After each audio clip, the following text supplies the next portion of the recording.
చివరి యత్నాలు మంత్రి కొండా సురేఖను కాపాడే ప్రయత్నాలు. డిప్యూటీ సీఎం బట్టి విక్రమార్కతో కొండ మురళి భేటీ. నిన్న కొండ మురళి భేటీ అయ్యిండు, బట్టి విక్రమార్కతో భేటీ అయ్యిండు. కొండా సురేఖ అంశం మీద భేటీ అయ్యిండు. మంత్రి పదవిని తొలగించొద్దు, ఎలాంటి చర్యలు తీసుకోవద్దు అని చెప్పి బట్టి విక్రమార్క దగ్గరికి పోయి అడిగిండు. బట్టి చెప్పేసిండ్రు క్లియర్గా. అక్కడ ఉన్న నాయకులు చెప్తున్నారు, విన్న నాయకులు క్లియర్గా చెప్పేసిండ్రు, ఈ అంశం నా పరిధిలో లేదు, మా చేయి దాటిపోయింది. మీరు అప్పుడే క్షమాపణ చెప్పుంటే సరే ఏం జరిగేదో. ఈరోజు ఏఐసీసీ చేతికి వెళ్ళిపోయింది. మొత్తం కూడా ఆ ఏఐసీసీ మీటింగ్లో వాళ్ళు చర్యలు తీసుకుంటారు. కేసీ వేణుగోపాల్ కానీ, మీనాక్షి నటరాజను, అక్కడ రాజీవ్ గాంధీ, వాళ్ళు నిర్ణయం తీసుకుంటారు, మా పరిధిలో లేదని చెప్పినాడు. ఆయన నిరాశతో వెనుతిరిగి వచ్చిండు ఇక కొండా మురళి. మరి కొండా సురేఖకు వేడి తప్పదా, కొండా సురేఖ మంత్రి పదవి నుంచి తొలగిస్తుర్రా అనేది, ఏం చర్యలు తీసుకుంటారు అనేది చూడాల్సిన అవసరం అయితే ఉంది. సమావేశంలో ఎమ్మెల్యే రాజగోపాల్ రెడ్డి సైతం పెండింగ్ బిల్లుల కోసమే వచ్చారన్న రాజగోపాల్ రెడ్డి. నిన్న రాజగోపాల్ రెడ్డి ఏబిఎన్ రాధాకృష్ణని చెడుగుడు ఆడుకున్నాడు.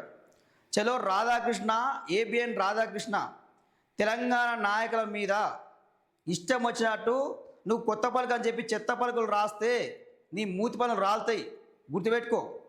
తెలంగాణ అస్తిత్వం మీద, తెలంగాణ ఆత్మగౌరవం మీద, తెలంగాణలో ఉన్న రాజకీయ పార్టీ నాయకుల మీద, తెలంగాణ నాయకుల మీద, ఏ పార్టీనా కానీ, ఏ పార్టీలో ఉన్న నాయకులైనా సరే, తెలంగాణ నాయకుల మీద అవాకులు చవాకులు పేలిస్తే, ఇష్టం వచ్చినట్టు అమర్యాదగా మాట్లాడితే మీ ఛానల్లో గౌరవం భంగం కలిగించేలా రాస్తే ఇక నిన్ను హైదరాబాద్లో ఉరికించి కొడతారు, గుర్తుపెట్టుకో. ఇక హైదరాబాద్లో ఉరికించి కొడతారు, గుర్తుపెట్టుకో.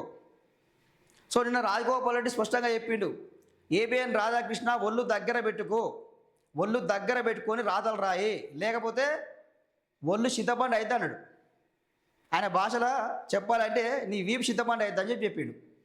జాగ్రత్త మరి రాధాకృష్ణ, నువ్వు ఉండేది హైదరాబాద్లోనే, తెలంగాణలోనే, యాద్ పెట్టుకో. నీ ఇష్టం వచ్చినట్టు రాతలు రాస్తా అంటే ఊరుకునేది లేదు. అరే ఎందుకైనా నాకు అర్థం కాదు, నీకు అంత బలిపెందుకు, అంత అహంకారం ఎందుకు నీకు? తెలంగాణ అంటే నీకు అంత చిన్న చూపు ఎందుకు? తెలంగాణ నాయకుడు అంటే నీకు అంత చిన్న చూపు ఎందుకు? బిడ్డ గుర్తుపెట్టుకో రాధాకృష్ణ, ఇంకొకసారి చిల్లర రాతలు రాసిన, చిల్లర మాటలు మాట్లాడిన, తెలంగాణ నాయకుల్ని అగౌరవపరిచిన ఖబర్దార్ బిడ్డ, ఇక నీకు ఉరికించి కొట్టుడే ఉంటుంది. ఇక సుష్మిత వ్యాఖ్యలతో తమకేం సంబంధం ఉందన్న కొండా మురళి. మరి ఎవరికి సంబంధం ఉంటుంది? ఇప్పుడు మీకు సంబంధం కాకపోతే ఎవరికి సంబంధం ఉండేది? మరి మీ బిడ్డ. ఇప్పటికే రాజకీయ వర్గాల్లో పెద్ద చర్చ అవుతుంది. కొండా మురళి మరి ఏ ప్లాన్ వేసి మాట్లాడిచ్చిండా? కొండా సుష్మిత మాట్లాడిన మాటలు ఇప్పటివరకు కూడా, ఈరోజు కూడా కొండా సురేఖ, కొండా మురళి ఈరోజు కూడా వాళ్ళు మాకు సంబంధం లేదు, మేము ఖండిస్తున్నాము అని చెప్పట్లే. కొండా సుష్మిత చేసిన వ్యాఖ్యలు తప్పు అని చెప్పి మాట్లాడతలేరు, ఖండిస్తలేరు. కారణం ఏంది మరి? కావాలని చెప్పి మీరే అనిపించిరా, మీరే మాట్లాడిపించిరా? అసలు మీ వ్యూహం ఏంది మరి? అంటే పార్టీ మారాలనుకుంటారా, వేరే పార్టీకి పోవాలనుకుంటారా, ఏం జరుగుతుంది అసలు?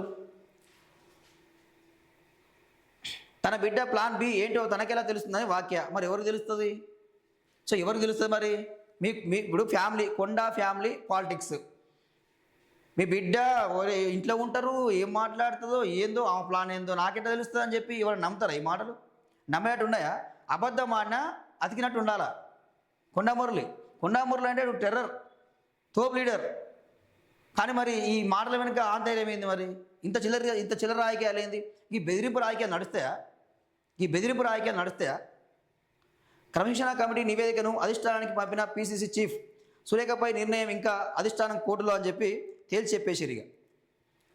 మంత్రి కొండా సురేఖ ఎపిసోడ్ రోజుకో మలుపు తిరుగుతుంది. ఆమెను మంత్రివర్గం నుంచి తప్పించడం ఖాయమని ప్రచారం జరుగుతున్న నేపథ్యంలో బుధవారం ఆసక్తికర పరిణామం చోటు చేసుకుంది.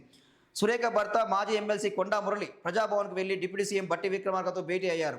ఇదే సమయంలో మునుగోడు ఎమ్మెల్యే కోమరెడ్డి రాజగోపాల్ రెడ్డి సైతం బట్టి విక్రమార్కను కలిసేందుకు ప్రజాభవన్కు వచ్చారు. ఇక్కడ రాజగోపాల్ రెడ్డి విషయంలో బట్టి విక్రమార్కను కలవడంలో రాజకీయ కోణం ఏంది అని చెప్పేసి రాజకీయ వర్గాల్లో పెద్ద ఎత్తున చర్చ జరుగుతూ ఉంది. క్లియర్గా రాజగోపాల్ రెడ్డి చెప్పేసిండు, నేను పెండింగ్ బిల్లుల కోసమే రావడం జరిగింది, బిల్లు రిలీజ్ చేసుకోవడం కోసం రావడం జరిగిందని చెప్పి ఆయన నేను మీడియా ముఖంగా చెప్పాడు. వాస్తవానికి టీపీసీసీ క్రమశిక్షణ కమిటీ కొండా సురేఖకు షూకాజ్ నోటీస్ జారీ చేసినప్పుడే బట్టి విక్రమార్కను కలిసేందుకు కొండా మురళి ప్రయత్నించారు. అయితే సీఎం రేవంత్ రెడ్డిపై ఆయన సోదరుడు ఆయన సోదరులపై కొండా సుష్మిత చేసిన అనుచిత వ్యాఖ్యలు ప్రభుత్వానికి ఇబ్బందికరంగా మారడంతో ఆగ్రహంగా ఉన్న బట్టి విక్రమార్క కొండా మురళిని కలిసేందుకు నిరాకరించారు. మరోవైపు మంత్రి సురేఖపై రాష్ట్ర ప్రణాళిక సంఘం ఉపాధ్యక్షుడు చిన్నారెడ్డిపై విచారణ పూర్తి చేసిన క్రమశిక్షణ కమిటీ టీపీసీ అధ్యక్షుడు మహేష్ కుమార్ గౌడ్కు సమగ్ర నివేదికను సమర్పించింది. కొండా సురేఖను మంత్రివర్గం నుంచి తొలగించాలని, చిన్నారెడ్డిని సైతం ప్రణాళిక సంఘం ఉపాధ్యక్ష బాధ్యతల నుంచి తప్పించాలని చెప్పి ఆ నివేదికలో రాశారు. సో ఆ నివేదిక సమర్పించారు వాళ్ళు. సో హైకమాండ్ మరి ఏం నిర్ణయం తీసుకోబోతుంది అనేది పెద్ద హైటెన్షన్గా మారిపోయింది ఈరోజు, పెద్ద ఉత్కంఠగా మారిపోయింది ఈరోజు. తెలంగాణలో మరి మంత్రివర్గంలో మార్పులు చేర్పులు ఉంటాయా? సో కొండ సురేఖను తొలగిస్తారా, లేకపోతే ఆమెకు ఏమైనా మళ్ళీ ఇలాంటి మోడల్ రిపీట్ కావద్దని చెప్పి సో ఆమెకు ఏమైనా హెచ్చరిక జారీ చేస్తారా? సో ఏం చేయబోతుంది అనేది, కాంగ్రెస్ పార్టీలో ఏం జరగబోతుంది, హైకమాండ్ ఏ నిర్ణయం తీసుకోబోతుంది అనేది ఈరోజు రాజకీయ వర్గాల్లో వాడివేడిగా చర్చ జరుగుతూ ఉంది.